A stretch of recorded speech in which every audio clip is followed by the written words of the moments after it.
This is 3 News Now, your daily update on everything Northeast Ohio with Stephanie Haney. Hello everyone, welcome back to 3 News Now on this Friday, July 15th. I'm Stephanie Haney, here with your top stories from WKYC.com and our WKYC app. Thank you for being here for the stories that matter most to you from Northeast Ohio. These are the stories that you are clicking on, reading, and sharing from our website and from our app. And we start today with the family's response to the autopsy findings released by the Summit County Medical Examiner today in the case of Jayland Walker, the 25-year-old who was shot and killed by 8 Akron police on June 27th. So DeCello Levitt Gutzler, which is the legal team for the family of Jayland Walker, released a statement demanding a public apology from Akron police after learning about the details of the autopsy report. Here's that statement from the family's representation. Today's Summit County Medical Examiner's report on Jayland Walker's death confirms the violent and unnecessary use of force by the Akron Police Department of an unarmed young man who, as the family expected, was not under the influence of drugs or alcohol. That Jayland suffered 46 gunshot wounds to his body is horrific.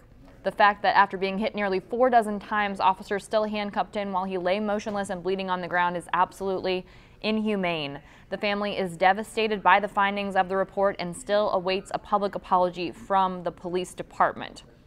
Now let's talk about what was revealed by that Summit County Medical Examiner's report. Dr. Lisa Kohler outlined the injuries today to his body, and those injuries included 46 entrance or graze wounds. The actual detailing of where those wounds are is on WKYC.com. Dr. Kohler did note that some of the wounds are on extremities of Jayland Walker's body and said that she could not say for certain whether the wounds passed through an arm and then into the body or not, but there is that possibility. She cannot say anything different than there are 46 entrance or graze wounds. She did say, as was mentioned in the family's statement, that the toxicology screening was negative for drugs and alcohol. Here's what else she said. Jayland Walker's death was due to blood loss from his internal injuries. The cause of death ruling was multiple gunshot wounds. The manner of death was ruled homicide. Now, in the medical field, that means shot by others. Here's a quote from her. Our ruling of homicide is a medical ruling, meaning death at the hands of another. It is not a legal conclusion. Now, this is an important distinction to make because homicide in the legal world is akin to murder, and that carries with it a certain sense, a certain notion of intent or motive of someone who kills another person. But in the medical world, as Dr. Kohler says here, it simply means shot by another person. Now, the options, she also explained the options that they have in an autopsy report. Those options for determining the manner of death include natural, accident, suicide, homicide, and undetermined. So let's talk through those definitions very quickly. Natural indicates that the person died from natural disease like an infection, heart disease, or cancer. Accident means due to an injury or poisoning without the intention to cause harm. Suicide is due to an injury or poisoning that a person inflicts upon themselves with an intent to cause harm to themselves or death. Homicide is death at the hands of another, which is the case here in the Jayland Walker autopsy report. And then undetermined, reserved for a time when 2 competing manners of death cannot be separated from one another based upon examination and investigation. So important to clarify that here, that this is the autopsy finding and not the finding of any investigation into the activities of the police. Here's another question that people had. Summit County Medical Examiner Dr. Lisa Kohler said she understood questions were raised as to whether Walker had gunshot residue on his hands when he was shot and killed by Akron police officers. So she explained why testing for gunshot residue was not done during his autopsy. She said the technology used to demonstrate the presence or absence of gunshot residue is sound, but lots of factors contribute to false positives or false negatives. She said gunshot residue testing can detect specific particles related to the discharge of a firearm, but the results of that testing not conclusive as to whether the person did or did not fire a weapon. So yes, it can detect gunshot residue, but the factors around detection of that gunshot residue cannot be determined by a test that simply determines whether gunshot residue is there. She went on to say that these particles are very fine and they are easily dislodged from the skin if you put your hands in your pocket or if you're sweating. A positive test does not mean that the person tested fired a weapon, and a negative test doesn't mean that the person did not fire a weapon or didn't handle one or in the vicinity of a recently fired weapon. She went on to say the FBI lab discontinued gunshot residue testing back in 2006. That's quite some time ago. And based on these issues related to the interpretation and the testing and the ease that the particles can be dislodged from the skin, the medical examiner's office stopped collecting these samples in 2016. So 10 years after, the FBI stopped doing that testing. And the medical examiner's office in Summit County doesn't buy the collection kits to be used by the staff anymore. So she said because of this, Jayland Walker's hands were not swabbed or tested for gunshot residue. And the reason we're talking about this is because whether Walker fired a gun during the events that led to his death has been the subject of speculation since it happened. According to Akron police, he's accused of firing a gun out of the window of his car at some point during the pursuit, and that's when officers had attempted to pull him over for a traffic and equipment violation.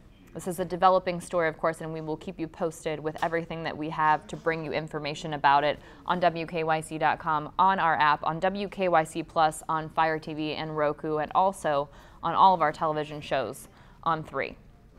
Now, Attorney General Dave Yost is releasing more guidance on exemptions to Ohio's so-called heartbeat law today. This is after there has been some conversation about the law in the press because of reports of a 10-year-old girl who had to go to Indiana to get an abortion after she was raped.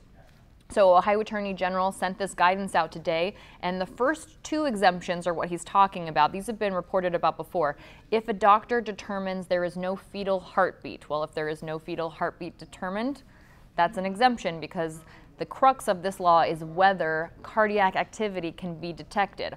Also, a second exemption, if the doctor determines the pregnant woman faces serious risk of the substantial and irreversible impairment of a major bodily function. The third exception is an ectopic pregnancy. Yost said in the guidance these exceptions are not labeled this way in the law. That's the interpretation, however, of the law that he's providing the guidance for people who are attempting to execute or carry out this law. You can see the full guidance that he issued on WKYC.com. And our investigative team with 3 News investigator Mark Namick had this first on Channel 3 that former Cleveland Councilman Basheer Jones is subject to an FBI investigation. Now, he unsuccessfully ran for mayor instead of re-election to the Cleveland City Council last year. And what we are now learning is that a subpoena has been issued by a federal grand jury. It was sent weeks ago to City Hall, looking for records on a number of nonprofits, organizations, and individuals with ties to Basheer Jones. That's according to sources familiar with the contents of the subpoena. 3 News had asked for a copy of the subpoena on Tuesday. They had acknowledged it and said Thursday it was still reviewing the request. And then today, 3 News did receive that subpoena. And you can find that. You can read the entire thing on WKYC.com. Among the people named, the entities named in the subpoena, is Northeast Ohio Neighborhood Health Services, also known as NEON. This is a financially struggling nonprofit on the city's east side, and Jones had championed this while on the Cleveland City Council. Numerous attempts were made on Thursday night to reach Jones for comment, but those were unsuccessful. Calls to cell phones and emails were not returned, and others close to him were alerted to the issue. The story will be updated as Cleveland City Hall releases more public records, thanks to our investigative reporter Mark Namick on that. Also breaking today, the Houston Texans have reached a settlement with 30 women who have either filed or intended to file lawsuits against the Houston Texans in connection with sexual misconduct allegations against Deshaun Watson. Attorney Tony Busby released a statement to the media making it known that these settlements had occurred, and he lauded Ashley Solis, who he said was the first woman to speak out, and then encouraged or made other women feel empowered to come out and speak about what they say happened between them and Deshaun Watson.